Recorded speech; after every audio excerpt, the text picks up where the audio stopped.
The old convent loomed on the hillside, veiled in shadows and silence. Its history whispered in fear. Decades ago, Sister Agnes had vanished within these walls, her fate a chilling mystery.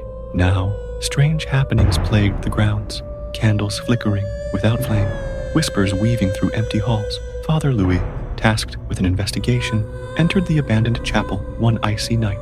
The air turned cold, biting, and he felt unseen eyes watching him. Suddenly, a faint voice echoed, barely a whisper, "Help me." He turned slowly, and there, draped in shadows, stood a figure in a tattered habit, her hollow eyes fixed on him. The wind howled through the dense forests of Romania, carrying with it an unsettling chill. Lila, a young journalist, clutched her coat tighter as she approached the crumbling facade of the Saint Cartha's convent. Rumors of hauntings and dark secrets surrounded this place, drawing her in like a moth to a flame. She had come to uncover the truth behind the mysterious deaths of several nuns and the chilling tales that echoed through the nearby village. As she stepped inside, the heavy wooden door creaked ominously. Dust motes danced in the dim light, filtering through cracked, stained glass windows. The air was thick with an unsettling silence, broken only by the distant sound of dripping water. Lila set up her equipment in what had once been a chapel. The walls were lined with faded portraits of stern-faced nuns, their eyes seeming to follow her every move. As she began her recording, a sudden chill swept through the room, causing her to shiver. "Is anyone there?" she called out, her voice echoing in the vast emptiness. Silence answered her. That night, as she lay on a makeshift bed in one of the convent's dilapidated rooms, Lila was jolted awake by soft whispers. Heart racing, she strained to listen. The voices were indistinct, but filled with sorrow and desperation. She grabbed her flashlight and crept towards the source of the sound. Following the whispers, Lila found herself in a narrow corridor lined with doors. She paused before one, sensing an overwhelming sadness emanating from within. Gathering her courage, she pushed it open. Inside, the room was empty except for a dusty old mirror hanging on the wall. As she approached it, a figure appeared behind her, a nun in a tattered habit, her face shrouded in shadow. Lila spun around, but there was no one there. "Who are you?" Lila whispered into the darkness. The whispers grew louder, swirling around her like a tempest.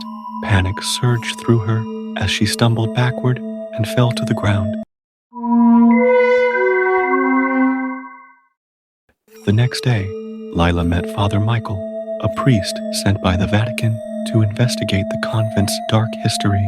He was skeptical, but intrigued by Lila's accounts of supernatural occurrences. "I've heard stories about this place," he said as they walked through the convent's halls. "They say it's haunted by Sister Agnes, a nun who lost her mind after witnessing something unspeakable." As they explored together, they discovered remnants of an ancient ritual, a circle of salt, and faded symbols etched into the floorboards. Father Michael's expression grew grave. "This is not just a haunting," he murmured. "Something evil resides here." Determined to uncover the truth, Lila and Father Michael delved into the convent's history. They learned that Sister Agnes had been involved in a failed exorcism that unleashed a malevolent spirit known as Valak, a demon that took on the guise of a nun. The more they uncovered, the more dangerous their situation became. Shadows flickered at the edge of their vision, and cold drafts whispered threats in their ears. One night, while poring over old texts in the library, Lila felt a presence behind her. She turned slowly to find Sister Agnes standing there, her eyes hollow and filled with despair. "Leave this place," she warned in a voice that echoed with sorrow. "You cannot fight what has been unleashed." Ignoring Sister Agnes's warning only drew them deeper into danger. Strange occurrences escalated. Objects moved on their own, and horrifying visions plagued their dreams. Lila began to doubt her sanity as Valak's presence grew stronger. One evening, while searching for answers in an abandoned chapel, they stumbled upon an altar adorned with relics meant to contain Valak's essence. Among them was an ancient vial said to hold holy blood, an artifact that could seal away evil once more. As they examined it closely, Valak manifested before them, a terrifying figure cloaked in darkness and malice. Its laughter echoed through the chapel as it lunged toward them. In a desperate bid for survival, Lila and Father Michael fled into the catacombs beneath the convent. The air was thick with dread as they navigated through narrow passages, illuminated only by flickering candles. "Valak can't follow us down here," Father Michael assured Lila as they caught their breath. But they were wrong. The demon thrived in darkness and chaos. It taunted them from the shadows, revealing their deepest fears. Lila saw visions of her family suffering while Father Michael faced his own past failures. With time running out and Valak closing in, they needed to find a way to use the relic before it was too late. In a hidden chamber deep within the catacombs, they prepared for a final confrontation with Valak. They placed the vial on an altar and began reciting ancient prayers from their research.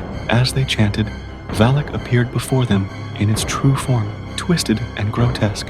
The air crackled with energy as it unleashed its fury upon them. "Foolish mortals," Valak bellowed. "You think you can banish me?" But Lila stood firm beside Father Michael. "We have faith," she shouted defiantly.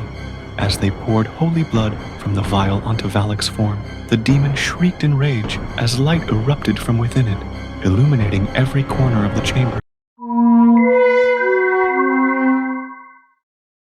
Just when it seemed victory was within reach, Valak lashed out violently. In a moment of chaos, Father Michael was thrown against the wall, unconscious. Lila felt fear grip her heart, but remembered Sister Agnes's warning. Only someone pure could finish what had begun long ago. With tears streaming down her face and determination surging within her, she stepped forward alone. "I won't let you win," she cried out, as she poured every ounce of faith into one final prayer. Valak writhed in agony as light engulfed it completely before exploding outward in a blinding flash. When Lila awoke hours later, amid rubble and silence, she found herself alone in the chamber, the remnants of Valak scattered around her like ash on wind. Father Michael lay nearby, groggy but alive. "We did it," he murmured weakly as he helped her up. Outside, dawn broke over the convent, the first rays of sunlight banishing darkness from its halls for good. As they left Saint Cartha's behind them, now merely ruins, Lila knew that though they had won this battle against evil, its memory would linger forever within her heart. This story can be expanded upon with further character development and detailed descriptions to reach your desired word count while maintaining suspenseful elements throughout.